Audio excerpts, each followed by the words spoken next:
The Lobster is a dark comedy that stars Will Ferrell's younger brother, Colin Farrell. The film is set in a future where if you're not in a full-time relationship, you get sent to a hotel in hopes of being paired up with your soulmate. And if you manage to fuck that up, you're turned into an animal of your choice. Yes, a lobster. A lobster is an excellent choice. No, seriously, that's the fucking plot of this film. Now, I really hate this movie, so I'm gonna break this bitch down into chapters, all Tarantino-like. What are you doing? Do you not talk to me? What are you doing? Chapter 1. I fucking hate everything about this film. I fucking hate everything about this movie, from the lazy screenwriting and directing, to the acting, and the dull cinematography. Fucking everything. It's fucking boring to look at, let alone watch. Everything has a washed out look to it, especially poor Rachel Weisz. Oh, I miss you, 1990s Rachel Weisz. Oh wait, you were dumb as rocks. You were basically a movie prop. I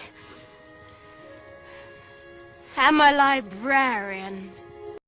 So it starts out simple enough with a woman getting out of her car and putting 3 rounds into a donkey standing on the side of the road. Now you find out later that in this world only people get turned into animals because fuck those people! And that she probably knew this donkey in human form and didn't want them to suffer.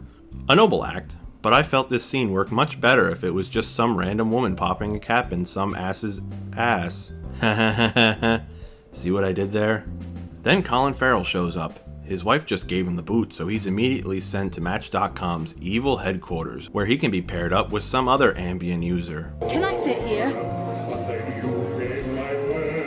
I mean, Jesus Christ, the guy doesn't even know if he wants to date men or women. I'm afraid you have to decide right now if you want to be registered as a homosexual or a heterosexual.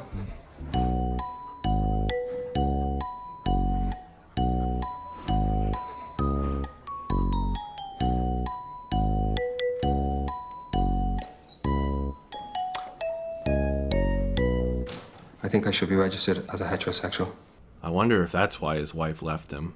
So he meets up with John C. Reilly and that guy that played Q in the new James Bond movies. You find out that John C. Reilly masturbates a lot. And that Q lies about himself to get with the women's. That's so insensitive. Who would ever lie about themselves to sound better than they actually are? Anywho, nothing really happens until this chick falls out of a window. And then at this horrible point in time, Colin Farrell asks some bitch if she wants to hook up. I can't hear you with all the screaming. We'll talk some other time when it's quieter. Now before you call me a sexist bigot, know that in fact this woman is a bitch. We just haven't got to that part yet. Oh no, it's the cops. They're gonna take me in for all my crimes against humanity. Wait a minute, that's not the cops.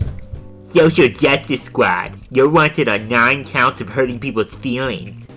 Oh no, I didn't know I was being so mean. Here, talk to my lawyers, Smith & Wesson. Okay, where was I? So they hook up and bang, which is also pretty boring. And the next day, Colin Farrell wakes up to find out that his new squeeze just killed his dog, who's also his brother.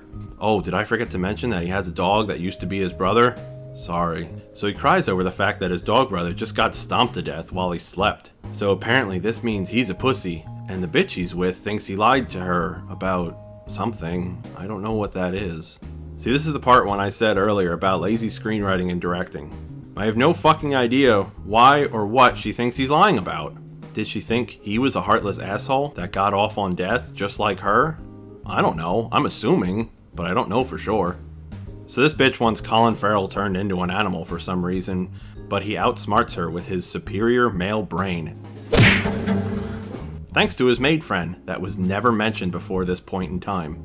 He then turns the table on this bitch and drags her body to the human-animal switcheroo machine without being seen by the hundreds of workers at this hotel. And then he turns her into an animal. What animal, you may ask? That's none of your concern. You never fucking know because that's how this movie rolls. Colin Farrell then escapes from the hotel. I use escapes loosely because he just walks right the fuck out the back door and nobody questions him. Apparently this place that is so important to the human race has zero fucking security for people that want to run away. Jesus Christ, we're only halfway through this movie. Feels like I've been watching it forever. So Colin Farrell escapes and walks off into the woods where he comes across a group of other people that have also escaped the hotel. A place where you can be alone and not love anyone and just dance to techno music.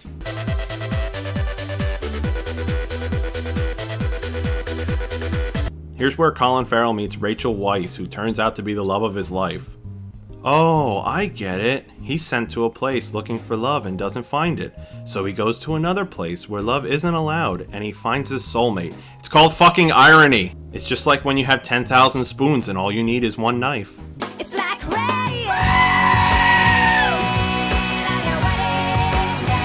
They start a secret romance in the woods to which the leader of the new group is oblivious to.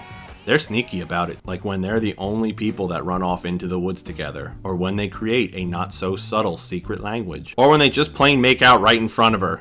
She's never onto them. It's not until she finds some random notebook that Rachel Weisz has kept about all their sexual escapades that the leader finally slowly starts to put things together.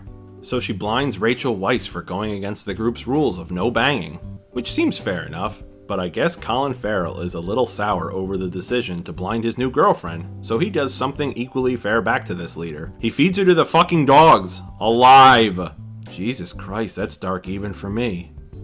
After that, there's not much left to say about this film except they escape the woods together and go back to society. Which brings us to Chapter 2. Chapter 2, that fucking ending. So the two main characters end up in a restaurant where Colin Farrell makes a very rash decision. Can I have a knife and fork, please? Not a butter knife, a steak knife. He figures that if Rachel Weisz is blind, it's best if he's blind as well, which is close to the dumbest fucking thing I think I've ever heard of. If I'm dating a blind chick, I'm not gonna pop my goddamn eye out just because she's blind. Fuck, at least one person in the relationship can see. You know how much harder your lives are gonna be with both of you being blind? Good luck crossing the fucking street. And don't tell me it's true love or any of that horse shit. Fuck you, it's bad storytelling. This theme has come up a couple times in the movie so far. One character has a limp, so he thinks the only way he'll be happy is if he finds a girl who also has a limp. Thankfully, I didn't lose my leg, I just have this limp, which is also my defining characteristic. I don't know if the screenwriter has ever been in a relationship before, but it's not a good thing if you date someone exactly like yourself. There's no room for growth. If you're a fucking idiot and you end up with some other fucking idiot, there's a good chance you're both gonna remain fucking idiots until you both walk in front of a tractor trailer and die. I gotta calm down, I'm not even at the worst part yet, I'm already verklempt. So after he makes the worst decision of his life, Mr. Farrell walks in the bathroom where he holds a knife in front of his eye for an uncomfortable amount of time. Now if I have anything nice to say about this film, it's this short scene. I was genuinely unsettled not knowing what was gonna happen. But then I get the rug pulled out from underneath me and it cuts back to Rachel Weisz sitting at the table and then it's fucking over. That's quite possibly the worst ending ever.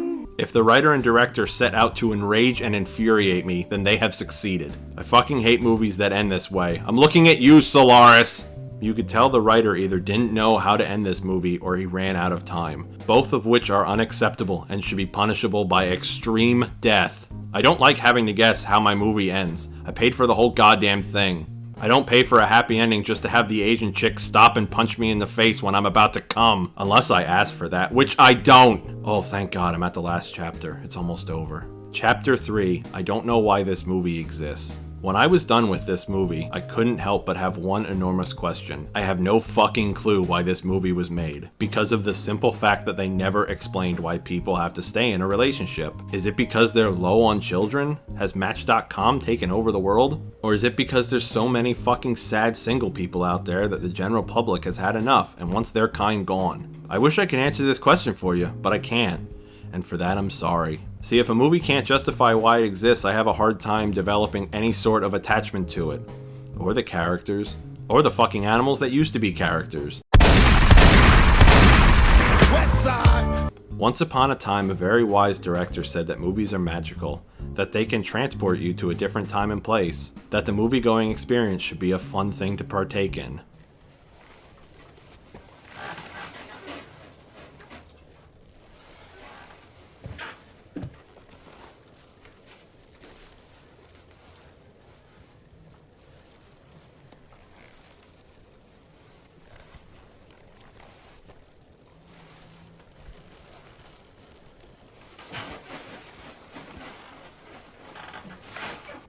What the fuck was fun about that? The correct answer is nothing. Now this is all my opinion, and you're more than welcome to make your own video explaining why I'm wrong, but until then, my opinion's right. All I'm saying that to me, this movie is horrible. I want to meet the man that greenlit this script, because I would love to shake his hand, and then turn him into a fucking pig for some farmer in West Virginia to fuck. Hey Mike! Ah! You talking about the lobster? Oh, it's just my buddy Ben. Hi Ben, you scared me. You can't sneak up on me like that. Mike, I've been sitting here the whole time. Oh God, sorry pal. I just hated this movie so much I felt the need to make this as quick as possible. It's okay. I just wanted to tell you that I disagree with you on this. I thought The Lobster was very deep and emotional. So much symbolism. Oh Ben, I hope this is a bad joke. Oh, no joke. I can't believe you didn't care for it. How could you stab me in the back like this? I thought you were my bro. My basement bro. It's okay, friend. Like you said in your review, you need a partner that is different from you, you know, to be able to grow. Yeah, except for when it comes to this piece of shit garbage movie. Oh, Ben, what are we gonna do about this? Oh, I have an idea. Hey, Ben, follow me. Okie dokie.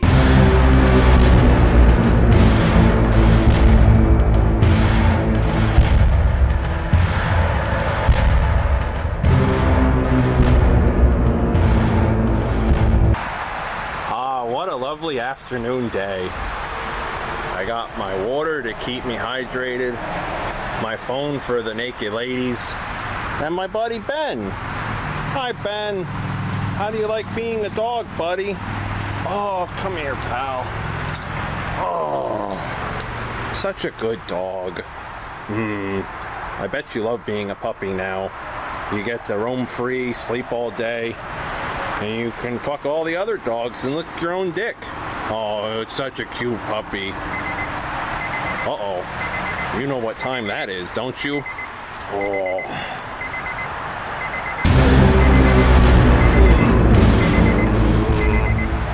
It's time for the Love Butter surprise.